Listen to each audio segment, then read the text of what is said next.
my name is Rachel, and today I'm bringing you information about round 7 of the Golden Girls Readathon. So first of all, I just want to apologize. I'm having a little bit of a glitch here today with my green screen. So if that's distracting and or annoying, I apologize, but we're just gonna power through this. So first of all, you need to know that this is going to be a murder mystery edition. So you're going to be working to earn cards to solve the murder, just like you would if you were playing a game of Clue. Next up, you need to know the dates. We're going to be reading from October 8th through the 24th. You have to have all your cards earned before the solution show on the 24th. And at this point, I'm hoping that it's going to be a live show like it was last year, but I will do my best to make sure there is at least a solution video up on the 24th, hopefully a live show. More details will be coming closer to that date.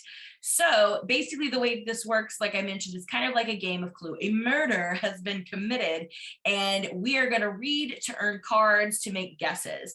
So instead of doing some complicated form where you have to submit everything you read, I'm just going to have you mark what cards you earn yourself, and then every card you earn is going to be put towards your guess. So if you only have one suspect, one crime, one weapon, that's one guess. That's your guess, right? And that's kind of the minimum you need to hit to have a guess. You got to have a suspect, a crime scene, and a weapon to earn a guess. But let's say you have two suspects, two crime scenes, and two weapons. You're automatically going to have all the combinations that those cards make. So you don't have to actually make a guess per se, you just have to earn your cards and those become your automatic guesses. So if you have Blanche and the kitchen and the living room and the cake knife, any combination of those is going to be your official guess. So basically, if we pull those cards that you have earned, you're going to be a winner. It's that simple. So there are a couple ways you can get your own game card. I have a visual up on our website that I have linked down below that you can screenshot and keep in your phone. You can put it in Canva and edit it up. There's also a button on there that says game card copy that will create your own copy as a Google Sheet for you to checkbox along. So you can keep track of your cards however you want, but you do need to have the game cards for the prompts. So let's jump in to those prompts. So if you were following along last year, we only had 4 cards in each category, and a lot of people tried to do kind of like a coverall. They earned all 4 cards in each of the 3 scenarios, 12 books, 12 cards they've earned to make sure they got their guess. So this year you'd have to do 25. That would be very impressive, but it's totally up to you. So here we go with the prompts. So first of all, the suspects, these are the pink cards. You can go for Blanche, which is to read a paperback. You can go for Dorothy, which is to read an ebook. You can go for Rose, which is read a graphic novel. You can go for Sophia, which is to read an audiobook. And you can go for Stan, that's our new card this year, a library book, because he just keeps coming back. So I try to make that category pretty easy. So you can earn as many of those as you would like, and you have to earn at least one of them. So there are the suspect cards. I try to make those as easy as possible so you could get quite a few of those if you would like. And like I said, there's 5 cards there that you could choose from. You need to have at least one earned by the end of the readathon to be able to have a guess. So for the crime scene cards, we have the living room, which has flowers on the cover, like the couch. You can go for the kitchen, which has a K on the cover somewhere. It can be in the author's name, it can be in the design, it can be in the title.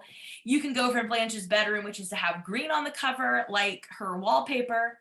You can read for the lanai, which is to have some sort of trees on the cover, or Shady Pines is our new card that has fire on the cover because, you know, of the fate of poor Shady Pines. So again, you just need to have at least one of these crime scenes, but you can gather multiple cards. And then lastly, the weapons topic. A cake knife is the first weapon, and that is a tense read because you're going to cut it like a knife, right? It's so tense. The next one is a string of pearls. So this would be a retelling, something that, you know, passes from generation to generation, but might change a little bit. And then deck of cards is next, and that is more than one author, like you would have a game containing more than one player. Silk robe is next, and that is kind of a light read. All the robes they wear are all very light since they live in Florida. So a light read, something you might want to read before you go to bed. And then the last one, the new card, is Stands to Pay, and this is a book that no one likes. Now, it doesn't have to be a book that literally no one likes, but maybe it could be a classic that you know a lot of people didn't like that you think you might. It could be a book that has like low reviews on Goodreads. It could be whatever you want it to be, and that goes for all of these prompts. As with all of my readathons, they're just for fun. No one is going to judge your picks, so if you think it fits, it fits. I always get the question of rereading as well, and that's totally up to you how you want to play the game. If you're one of the people who doesn't like to count a book for more than one category, that's fine. If you want to double up, that's also fine. Everything is pretty much up to you. So you have 25 prompts. You can combine them or not, totally up to you. And you need to have at least one card from each category earned by the 24th to make a full guess. And all the cards you earn are going to form automatic guesses, and we will reveal the solution on October 24th. So I believe I've answered the questions that I get most of the time about these readathons, but if you have any other questions that I haven't addressed, just let me know down in the comments.